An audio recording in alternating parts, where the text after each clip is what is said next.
খেলতে চেয়েছিলাম সে আক্রমণভাবে আমরা খেলেছিলাম। আনলাকি অনেকগুলো গোল হয়তো চান্স মিস করেছি, বাট দ্যাট মিনস আমরা অ্যাটাক করেছিলাম, এটাই জরুরি, এটাই ইম্পর্টেন্ট ছিল।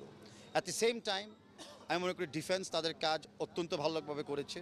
আমরা ম্যান মার্কিংয়ে বেশ ভালো ছিলাম, কর্নারগুলোতে আমরা কোনোভাবে কোনো ছাড় দিই নাই।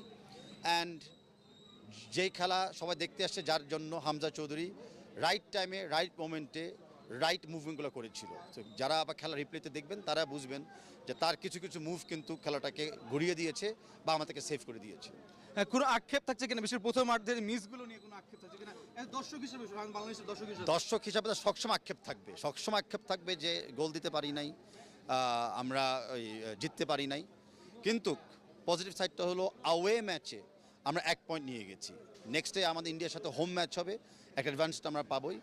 আর আমাদের গ্রুপে যে টপ টিমের সাথেও আমরা কিন্তু ড্র করেছি, তো সেটা কিন্তু ইম্পর্টেন্ট বিবেচনা করার জন্য। আমার একটা প্রশ্ন, সেটা হচ্ছে যে এখানে হামজা চৌধুরীকে নিয়ে বেশ উন্মাদনা দেখা গেল, বাংলাদেশ দলকে উন্মাদনা দেখা গেল। এটা ছিল বাংলাদেশের অ্যাওয়ে ম্যাচ। সামনে বাংলাদেশের জুনে হোম ম্যাচ রয়েছে, ন্যাশনাল স্টেডিয়ামে হওয়ার সম্ভাবনা বেশি।